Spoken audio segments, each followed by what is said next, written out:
Transformation and bilinear transformation or இதுக்கு இன்னொரு பேர் மொபின்ஸ் டிரான்ஸ்ஃபர்மேஷன் அப்படின்றாங்க. மொபின்ஸ் இல்லாட்டி மொபைன்ஸ் எது வேணாலும் வந்துட்டு போட்டு.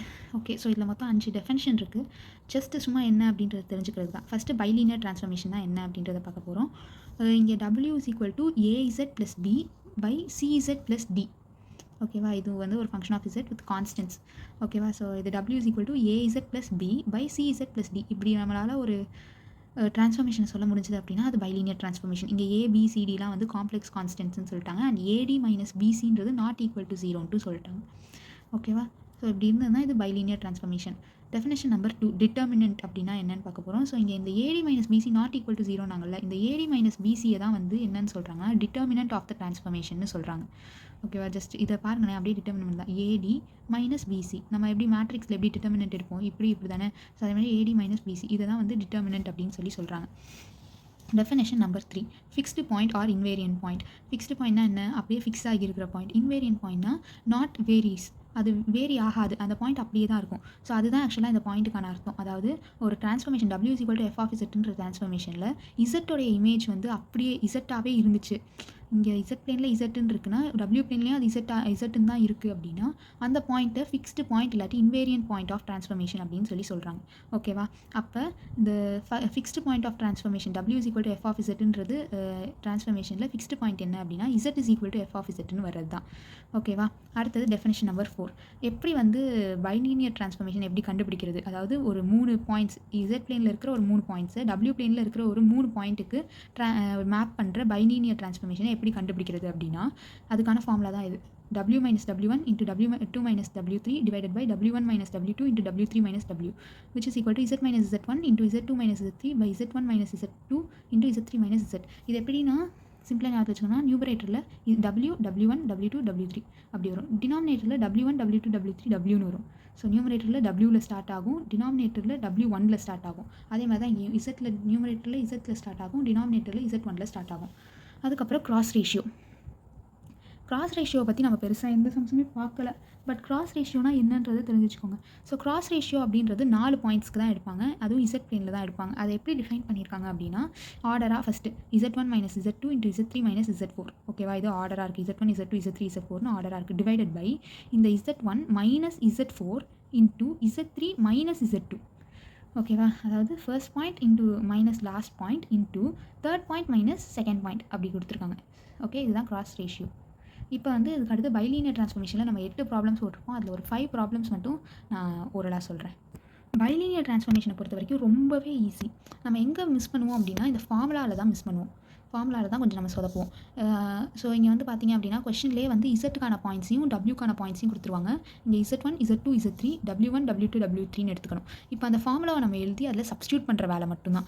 இப்போ வந்து எப்படி சொல்கிறது, இங்கே W1 வந்து 0, அப்போ வந்து W மைனஸ் W1ல் W மட்டும் தான் வரும். W2 மைனஸ் W3 அப்போ IA மைனஸ் -1, அதாவது I ப்ளஸ் I, அது 2I ஆகிடும். அதுக்கப்புறம் என்னது W1 மைனஸ் W2 அப்போ 0 மைனஸ் ஐயை மைனஸ் ஐன்னு போட்டிருக்கோம். இங்கே மைனஸ் ஐ மைனஸ் W அப்படின்றது. இப்போ நான் வந்து இங்கே 2ஐன்னு வந்துச்சா ஐ கேன்சல் ஆகி 2W பை I ப்ளஸ் Wன்னு வந்திருக்கும். அதே மாதிரி இந்த பக்கமும் போட்டு சிம்பிளிஃபை பண்ணி இங்கே வந்து பார்த்தீங்கன்னா 2W by I plus W is equal to Z plus 2 by 2 minus Zன்னு இருக்குது. ஸோ இதை வந்து ஈஸியாக என்ன பண்ணலாம், கிராஸ் மல்டிப்ளை பண்ணலாம். ஆக்சுவலாக என்ன ஒன்றுனா இங்கே வந்து எந்த ஃபார்மெட்டில் கொண்டு வரணும்னா W is equal to some form I into some form அந்த மாதிரி கொண்டு வந்துட்டோன்னா ப்ராப்ளம் சால்வ். ஓகேவா, ஸோ இங்கே வந்து 2 W இருக்கு இல்லையா, இதை வந்து ஒரே Wவாக கொண்டு வரதுக்காக என்ன பண்ணுறோம் அப்படின்னா கிராஸ் மல்டிப்ளை பண்ணுறோம். கிராஸ் மல்டிப்ளை பண்ணோம் அப்படின்னா கிராஸ் மல்டிப்ளை பண்ணிவிட்டு W வர டேர்ம்ஸ் எல்லாம் ஒரு சைடு கொண்டு வந்துடுறோம், I வரதெல்லாம் ஒரு சைடு கொண்டு வர்றோம். கொண்டுட்டு வந்துட்டு பார்த்திங்க அப்படின்னா W இன்ட்டு கொண்டு வந்துட்டு Wவை காமனாக வெளில எடுத்துகிட்டு மீதி இருக்கிற டேர்மை இந்த சைடு அனுப்பிட்டோன்னா ப்ராப்ளம் இங்கேயே முடிஞ்சிருச்சு. அதுக்கப்புறமா வந்து இவங்க எக்ஸ்டெண்ட் பண்ணியிருக்கிறது இன்னும் சிம்பிளிஃபிகேஷனுக்காக. ஆனால் நீங்கள் இங்கேயே முடிச்சிட்டா கூட ஒன்றும் ப்ராப்ளம் இல்லை அப்படின்ட்டாங்க.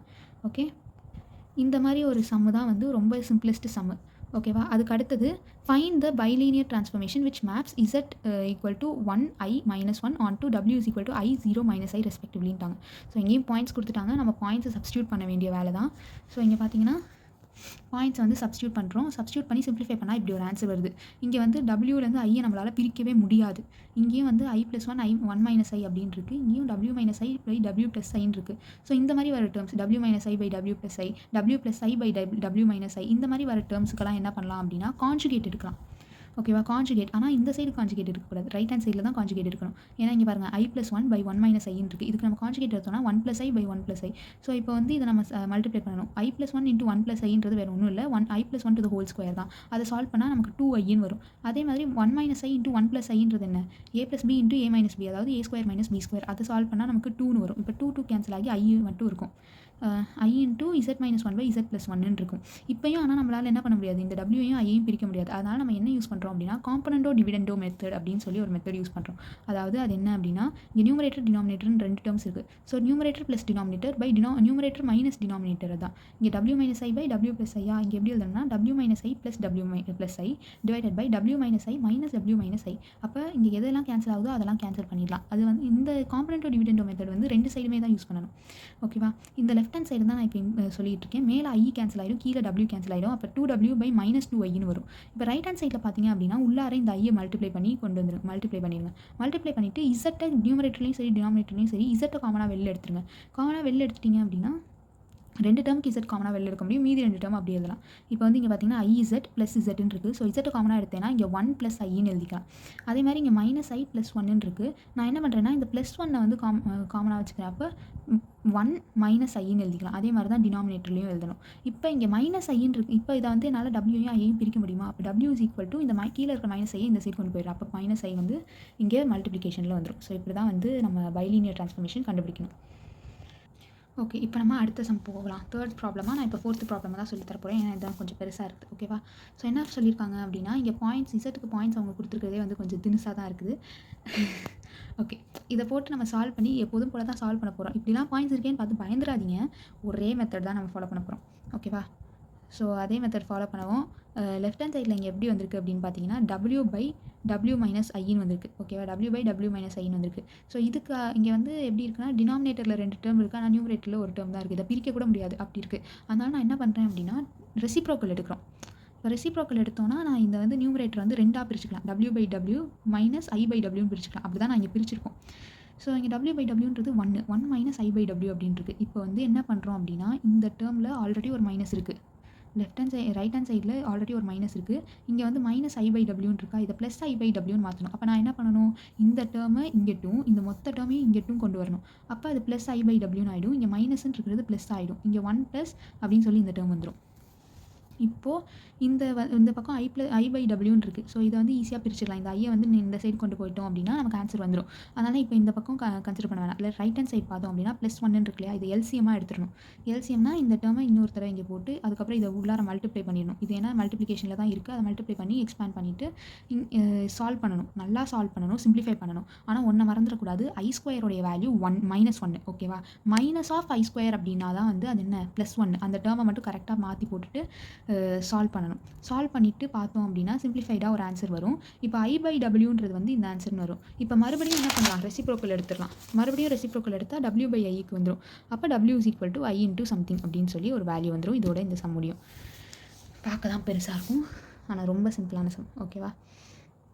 அடுத்தது ஃபிஃப்த் ஒன்னுன்னு சொல்லி போட்டிருக்கிறது என்ன அப்படின்னா, ஓகே, இங்கே வந்து இது வரைக்கும் நம்ம பார்த்த பாயிண்ட்ஸில் எல்லாமே ஏதாவது ஒரு பாயிண்ட் இருக்கும், இன்ஃபினிட்டி இருக்காது. இங்கே வந்து நம்ம பார்க்க போகிறதுல இன்ஃபினிட்டி இருக்கும். ஓகேவா? இன்ஃபினிட்டி என்ன இருக்குது, z1 = infinity, z2 = i, z3 = 0, w1 = 0, w2 = i, w3 = infinity இருக்குது. ஸோ இதில் வந்து ஒரே ஒரு சேஞ்ச் தான் நடக்கும். என்ன அப்படின்னா ஃபஸ்ட்டு அந்த கொடுத்துருக்குற நமக்கு தெரிஞ்ச ஃபார்முலாவை எழுதிடலாம். எழுதிட்டு எங்கே இன்ஃபினிட்டி வருதுன்னு பாருங்கள். இந்த சைடில் w3க்கு தான் இன்ஃபினிட்டி வருது. அப்போது w3ன்னு வர டேர்மை மட்டும், w3ன்னு வருது இல்லையா, அந்த டேர்ம்ஸை மட்டும் இப்போ w3 இருக்கிற அந்த 2 டேர்மை மட்டும் என்ன பண்ணுறோம் அப்படின்னா w3ஆல் டிவைட் பண்ணுறோம். அப்போ w2/w3 - w3/w3ன்றது என்ன 1. அப்போ w2/w3 -1. அதே மாதிரி இங்கேயும் w3/w3ன்றது 1 w/w3. அதே மாதிரி இங்கேட்டும் பாருங்கள், z1 வந்து இன்ஃபினிட்டியா, அப்போ இந்த ஃபஸ்ட்டு டேர்மை நான் வந்து டோட்டலாக z1ஆல் டிவைட் பண்ணுறேன். அதே மாதிரி இங்கே கீழேயும் ஃபஸ்ட் டேர்மை z1ஆல் டிவைட் பண்ணி வச்சுக்கிறேன். இப்போ நான் இப்படி டிவைட் பண்ணி முடிச்சதுக்கப்புறமா நான் வந்து இந்த பாயிண்ட்ஸோடைய வேல்யூஸை நான் ஆட் பண்ணலாம். இப்போ இங்கே w3 வந்து இந்த இன்ஃபினிட்டி வந்து டினாமினேட்டரில் வந்தால் என்ன, எனிதிங் பை இன்ஃபினிட்டி வந்து 0. ஸோ அதனால் அந்த டேர்ம் வந்து மொத்தமாக 0 ஆகிடும். அப்போ இங்கே -1 மட்டும் இருக்கிற மாதிரி இருக்கும். இங்கே 1 - 0ன்னு இருக்கும், அந்த 1 மட்டும் அப்படியே வந்துடும். ஸோ அதை சால்வ் பண்ணோம் அப்படின்னா wக்கு ஆன்சர் வந்துடும். ஓகே, அதே மாதிரி தான் அடுத்த சம்மும் இதே மாதிரி தான் ஒரு இன்ஃபினிட்டி இருக்கும். அதுக்கு வந்து நம்ம என்ன பண்ண வேண்டியது இருக்கும் அப்படின்னா இங்கே காம்பனண்டோ டிவிடெண்டோ மெத்தடில் அப்ளை பண்ணுற மாதிரி இருக்கும். வேறு ஒன்றும் இல்லை பெருசாக. இப்போ இங்கே இந்த சம் பாருங்களேன். இதில் வந்து என்ன கொடுத்துருக்காங்க, find the bilinear transformation which transforms unit circle modulus of z is equal to 1 into the real axis such a way that point அப்படின்னு சொல்லி மேப்பிங் கொடுத்துட்டாங்க. இங்கே வந்து பார்த்தீங்க அப்படின்னா நமக்கு பைலினியர் டிரான்ஸ்ஃபர்மேஷனை பொறுத்த வரைக்கும் நமக்கு தேவைப்படுறது 3 பாயிண்ட்ஸ். டபிள்யூவில் 3 பாயிண்ட்ஸ் தேவை, இசட்டில் 3 பாயிண்ட்ஸ் தேவை. அதை தவிர வேறு எந்த இன்ஃபர்மேஷனுமே நமக்கு இங்கே தேவையில்லை. ஸோ இந்த மாதிரி கொஷின்ஸ் கொடுக்குறதுல இங்கே ஃபஸ்ட்டில் என்னடா இது புதுசாக 2 லைன் கொடுத்துருக்காங்களே அப்படின்னு ஷாக் ஆக வேணாம். இதெல்லாம் ஜஸ்ட் ஃபார் கன்ஃபியூசிங். நமக்கு தேவைப்படுற பாயிண்ட்ஸை மட்டும் எடுத்து நமக்கு என்ன ஸ்டெப்ஸோ என்ன மெத்தடோ அந்த மெத்தட் படி ஃபாலோ பண்ணி போயிடலாம். இவ்வளோ தான் வந்து பைலினியர் டிரான்ஸ்ஃபர்மேஷன்.